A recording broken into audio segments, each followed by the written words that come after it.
our support will endure.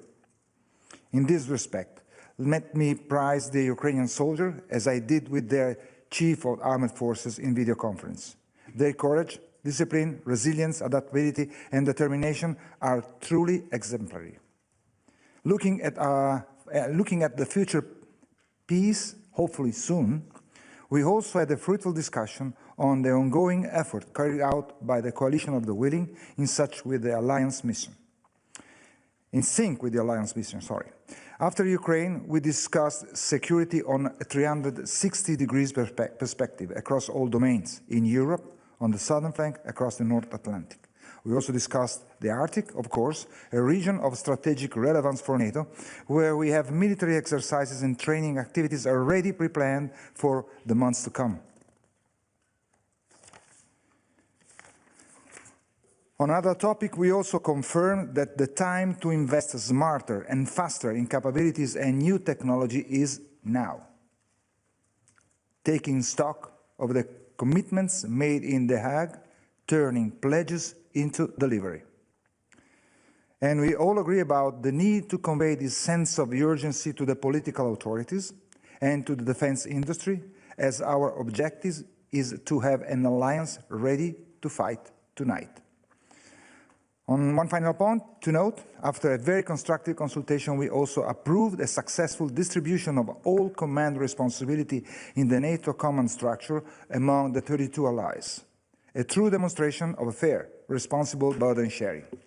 To conclude, let me highlight how none of this could be achieved by working in isolation.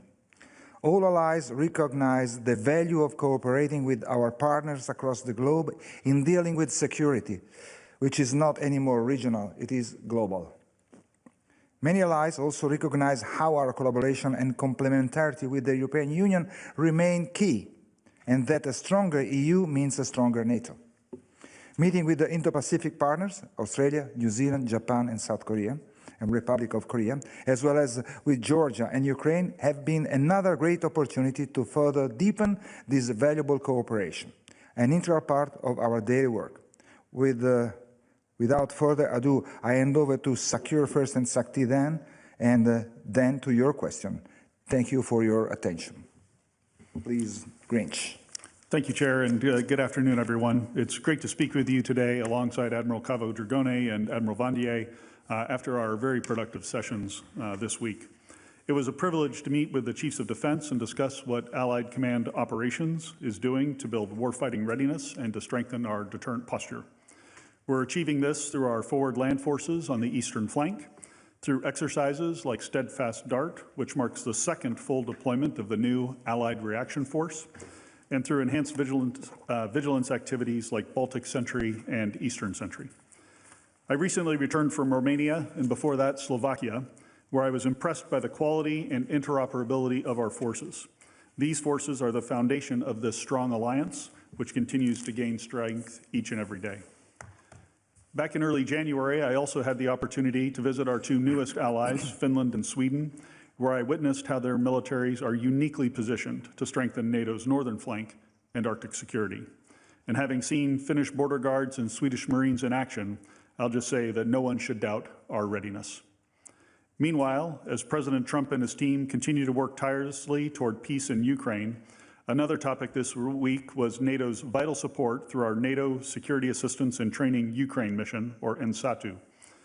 It's clear Ukrainian security is closely linked to European security, and both the Comprehensive Ukraine Requirements List, or the CURL, and the Prioritized Ukraine Requirements List, or the PURL, remain essential to Ukraine's defense. NSATU plays a key role in coordinating and delivering assistance through these mechanisms. Finally, if you'll allow, I'd like to take a moment to acknowledge the Deputy Supreme Allied Commander Europe, Royal Navy Admiral Sir Keith Blount. He'll leave us in March, but in the time he's been here, Sir Keith has done a phenomenal job. He's been relentless in his efforts to enhance our deterrence and our collective defense. SHAPE and all of Allied Command Operations will miss his steady hand and his quintessentially British sense of humor. I also want to thank him for his leadership and his friendship and wish him all the best in retirement. Thankfully, we are incredibly fortunate to have Air Chief Marshal Sir Johnny Stringer selected to take over the role when Sir Keith departs in March. Johnny brings a wealth of experience and credibility to the role, having most recently served as a Deputy Commander of Allied Air Command. I look forward to continuing to focus on warfighting readiness and strengthening our deterrence as Johnny steps into this essential role. Thanks again, and I look forward to your questions, and I'll turn it over to Pierre. Thank you, Grinch. Thank you, Pino. Good afternoon, everyone. As ACT, my focus today is accelerating NATO's transformation, turning speed into operational advantage. Because war is changing fast, the world is changing fast, and today's speed decides the outcome. Time is the currency of conflict, more than money. Do we have time? AI, drones, robots, and digital tech are shrinking decision cycles and raising the tempo of operations. We are past debating what we must change. The question now is how fast we deliver at scale. If not now, when? If not us, who? That's why we are here, to keep NATO ready for today's fight while preparing for tomorrow by focusing on what works now. At ACT, our job is clear: move the alliance from thought to action, be ready to win next wars, the best way to deter our adversaries and keeping our 1 billion plus citizens safe. We turn battlefield lessons, science, and operational reality into tools and in training and make them more relevant for all allies. The 3.5 defense pledge gives us a real momentum for midterm capabilities. But ICT is also driving change now through concrete projects that speed up tech adoption, as we did last year on Task Force 6. And we build forces that are more agile, more tough, and more lethal. We focus today on 3 priorities. First, we need mass and autonomy. Modern war demands scale and tempo. In the Allies rearmament effort, we are working to include new tools and new technologies that will increase both resilience and lethality. Robotics, IT, and space are extraordinary accelerators of military power. They have been at the roots of Ukraine's sustainability to resist Russian aggression. We are working to incorporate these technologies across every aspect of our forces. Second, we need a modern cloud-enabled command and control. Modern warfare is a war of tempo. Time is the commodity. We need to decide faster, to synchronize better, and to act first. This requires secure data, robust links, and digital backbone that can connect allies' forces at speed. Advanced modeling shows that modern multi-domain C2 delivers a clear, measurable edge. Third, we need training and readiness. This year, together with ACO, we launched audacious training, a renewed way to train our forces, leveraging the latest technologies while preparing our forces to constantly adapt in a volatile environment. Through audacious training, we ensure NATO forces can deploy, link up, and operate together at scale against any adversary. This is how we keep NATO strong, adapt faster, train harder, stay ahead. I thank you and wait for your questions. Okay. Thank you. Please. Thank you. James Mates from ITV News in London. Admiral or SACEUR, whoever's best qualified to answer this, could you give us any more details on the deal that was agreed between the Secretary-General and President Trump last night? Specifically, does this deal grant the United States sovereign bases in Greenland? And if so, has the Danish government signed off on that? Go? Yeah. Okay. Well, we're at the very early stage. Of course, we know that there has been set a framework among, Greenland, Denmark, and US, but we are still waiting for direction. And then from then on, we will start doing our business, which is the military planning and whatever it is necessary to fulfill and to honor the guidance we still have to receive. We are just kind of, immature. No, nothing yet. We are just knowing that there is a framework, and we will work on that as soon as they give us, all the frame. Yes, the gentleman, please. Thank you. Dan Michaels with the Wall Street Journal. For all of you, I'm curious, you're trying to plan for more unified NATO for the future, but we've just been through a week that essentially pitted allies against allies, with even discussion of one ally using military force against one or more others. How difficult does this make your work, and how do you manage to get on with what you're doing when there are distractions like this that potentially put your forces in conflict with each other? Thank you. Thanks for the question. I guess I would characterize our session this week as entirely focused on what military leaders are supposed to be focused on, which is ensuring the defense and deterrence of the Euro-Atlantic area. And we're united in that. We remain strong in that. We of course, are aware of the political discussions that are going on, but there was never a military dimension to those discussions that made its way down to us. So we remain strong, we remain united, and we remain ready. We had a great proof that what Grinch just said is what happened, because I mean, right in this week we had this meeting, the military committee in short section with the top level military leaders, and I'll tell you what, it was something totally, I mean, uneventful from this point of view and totally swift.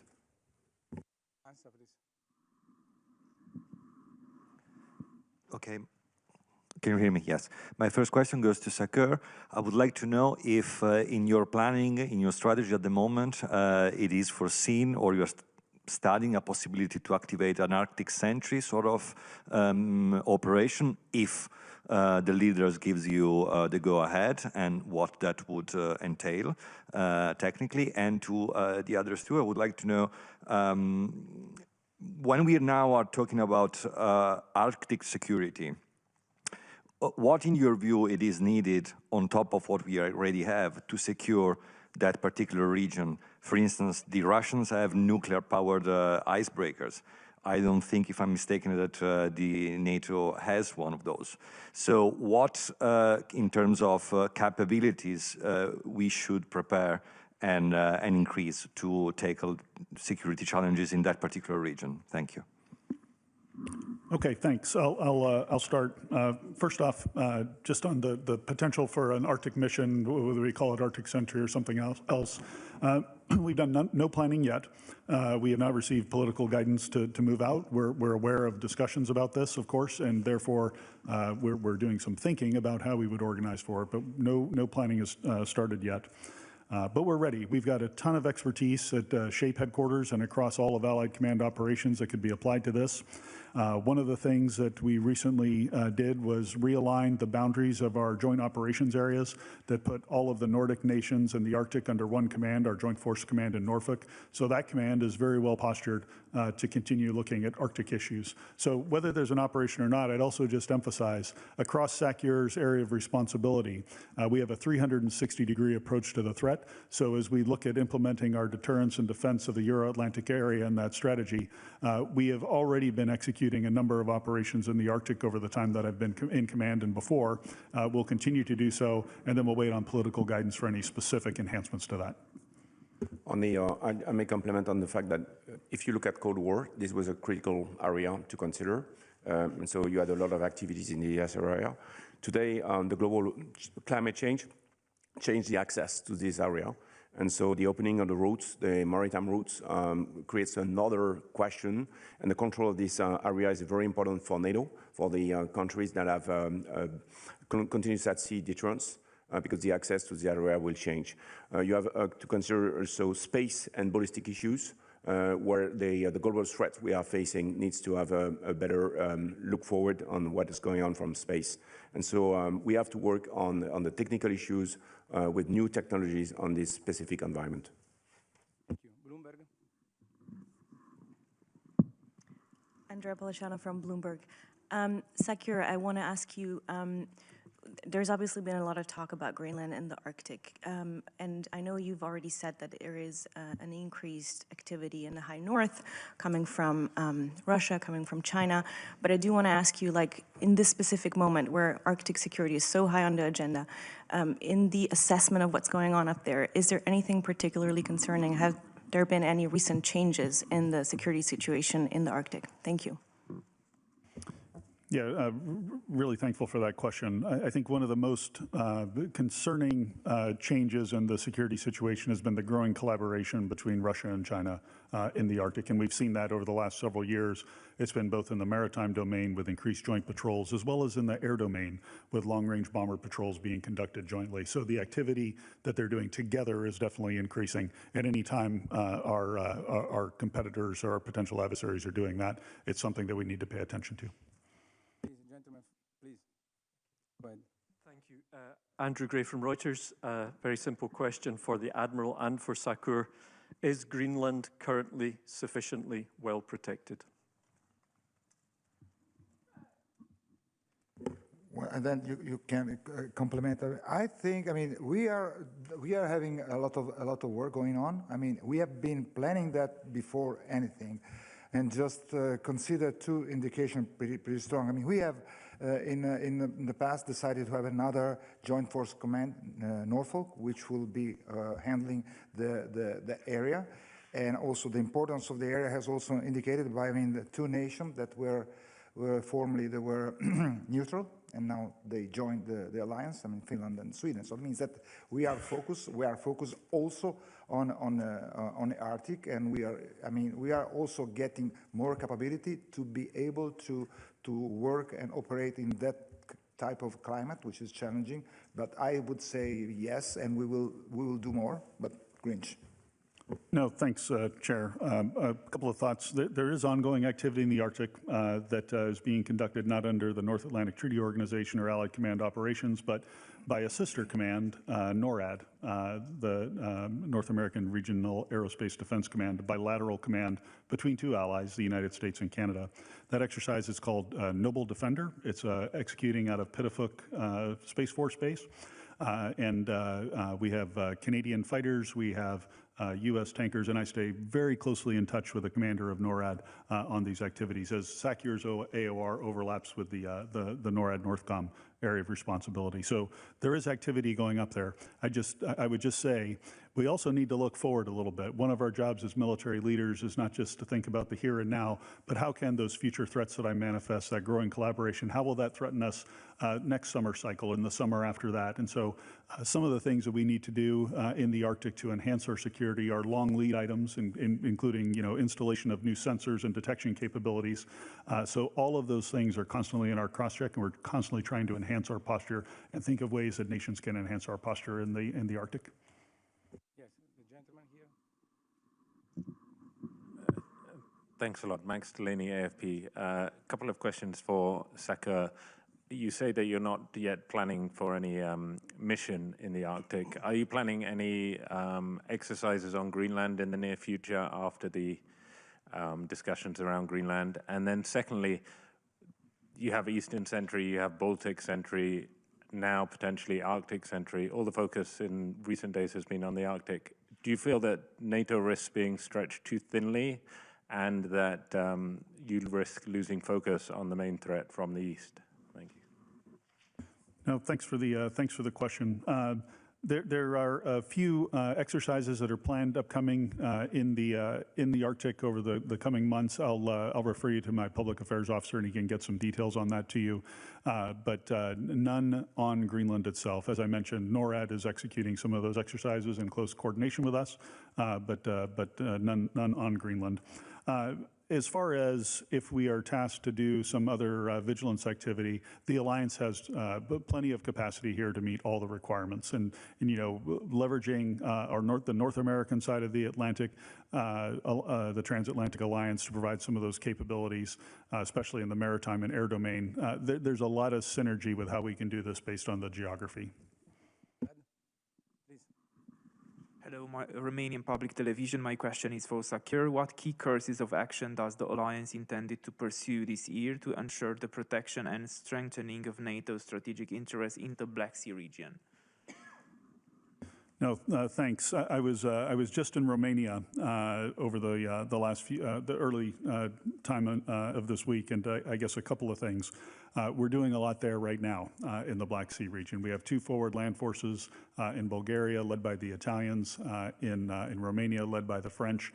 I was able to visit the French Forward Land Forces. And maybe I'll just tell you a quick story. I think this is the heart of transatlantic solidarity. You had an American SACEUR go to visit our multinational Corps Southeast, commanded by a 3-star Romanian officer who had a Canadian sergeant major by his side. And then the three of us went out into the field to visit the colonel, the French colonel, the commander of the 501st Regiment, who formed the core of that forward land force. But it wasn't just French soldiers that were there. There were soldiers from Luxembourg, from Belgium, and from Spain. They were all part of that forward land force. And they told me about how they were coordinating with the Italian forward land force in Bulgaria to think about how they would coordinate their maneuvers under the multinational corps and multinational division that we have there. So you see all the nations that are involved in transatlantic security and the Black Sea region security in kind of one vignette, if you will. Of course, the land forces aren't the only domain that we're concerned about. Eastern Sentry is a big part of what we're looking at. There's, and that goes for counter-UAS capability and enhancing our counter-UAS detection and engagement capabilities.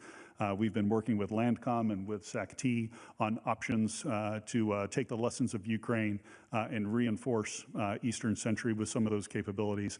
And of course, we're building a very flexible way to move larger missile defense capabilities and fighter capabilities to the point of need. So I think there's going to be a lot of activity in the Black Sea region. I'm extremely excited about it having been there.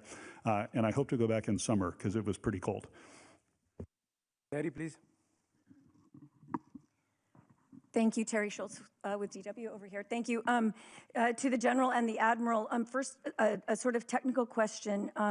SACEUR, are there any security gaps that could be improved if, for example, the United States had actual ownership of the land on which its hypothetical bases were sitting? I know that there's not a lot of precedent for that, but it's a question that's coming up. And then to you and the Admiral, of course, you're reassuring everyone that Greenland is not in any immediate danger, but you have the Prime Minister of Greenland warning his citizens to prepare for an invasion. With any sort of 360-degree security, of course, what citizens feel is also part of your responsibility. So what would you tell the Greenlandic citizens who very much fear the current situation and not from Russia or China? Thank you.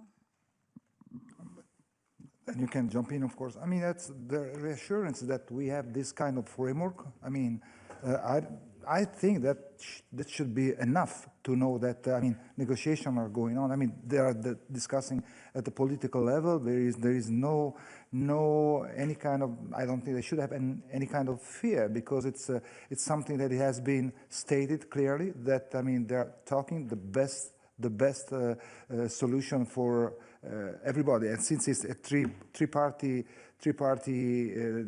discussion, negotiation with Greenland, I mean, they are represented. So I think I'm pretty confident there should be no fear from my point of view, from just trying to put myself in their shoes.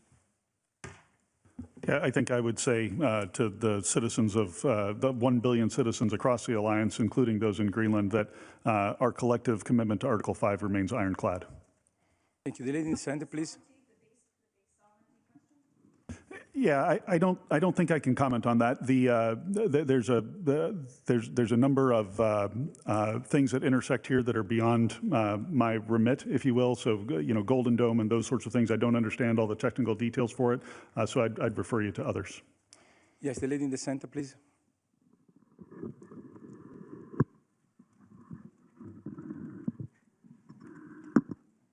Hi, thank you. Laura Jakes with the New York Times, also for the General and Admiral Dragone, please. As initial details of the Secretary General's conceptual framework for securing the Arctic, including Greenland, are being discussed both here in capitals and also in NATO headquarters, to what extent did the Chads this week and their missions voice support for it? Thank you. Yeah, I'll just say, we had no discussion about that security framework. We found out about it when everyone else did when it hit the news yesterday. So there was, even though it's been reported elsewhere that we had some military discussion, that is not correct. Is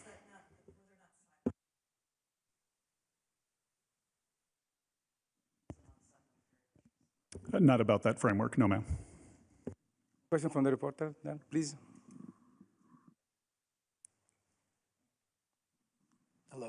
Mark from Associated Press. I have a question for Mr. SACEUR.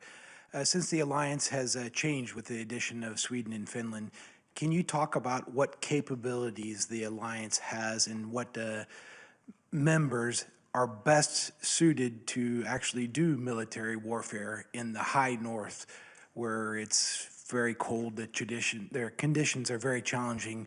What type of resources do you have? Do you have enough icebreakers to, make it through the high north? What allies are best suited to do warfare there?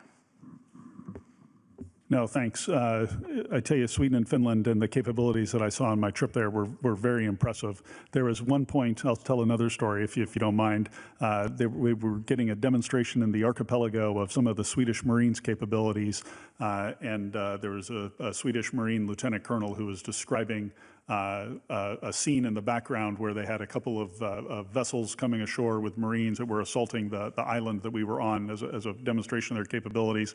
He pointed up in the air and showed a few drones that were doing reconnaissance, and then he goes, and we also have close reconnaissance capabilities.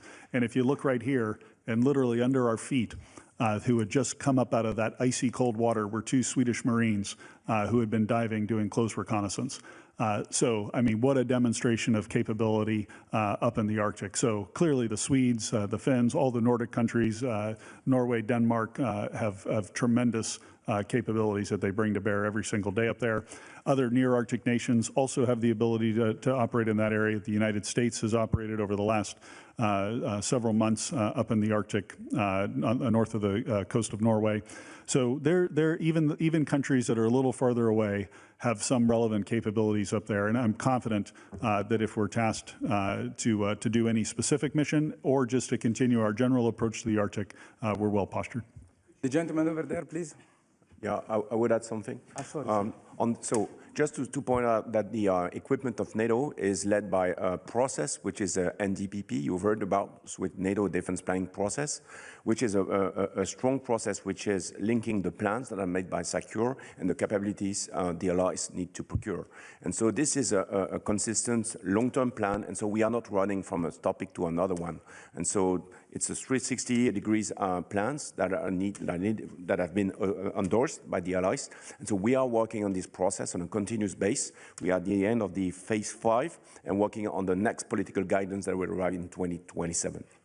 Let me add just one thing. I mean, of course, the capabilities has been highlighted properly by Grinch, but also, I mean, also the southern nations are sending troops and units to train in extreme cold weather. When I was Italian, I used to send some unit there to be acquainted and trained in extreme cold weather. They came back frozen but happy. Yes, please, over there. No, like in the back. First row, top. Thank you. Will Denslow with Feature Story News. In Davos, Japan's defense minister talked of the strategic importance in the Indo-Pacific. He talked about growing cooperation. You mentioned it as well in your opening remarks, Mr. Chairman. What exactly does that deepening cooperation look like, and why is there a growing strategic importance? Thank you. I'll take it. Personally, I've been in. I mean, we had the Indo-Pacific partners with us today. Yesterday, and I've been in Japan, in Republic of Korea last year, and I will go to New Zealand and Australia this year. The basic thing is that, I mean, security is not anymore regional, it's global, and whatever is happening there has some effect here and vice versa. Just think about 12,000 North Korean fighting in Europe. That's just one idea. The thing that we have a lot of things in common, of course. I mean, the way China is behaving there and also elsewhere, they know it, and we are exchanging information. And so information sharing is the first one. Standardization and interoperability, we used to do that, sending there, for example, carrier strike groups from Europe or wings, I mean aircraft wings there to train with major complex exercises, cyber, cognitive warfare, with all these are fields in which we are exchanging a lot of information, and we will do more. I mean, today we just agree that we need to improve our cooperation, and we will do that. But we are really, I tell you, we are like-minded. We are sharing the same fear, and we're sharing the same threat and the same ideas. We have time for one last question, please. One last question, please. Thank you, Olivier Bob, AFP. At Davos, President Trump and President Zelensky are meeting together. So there might be some kind of announcement. So my question is to SACEUR, is NATO ready to implement a peace plan, which could be announced or not, but at the moment, are you ready to play your part in this peace process? Thank you. Yeah, thanks for the question. You know, first off, I think we all applaud President Trump's efforts to achieve peace in Ukraine, given the incredible amount of carnage that we see on the battlefield there. As SACEUR, our responsibility is to help the Ukrainians be as strong as they possibly can.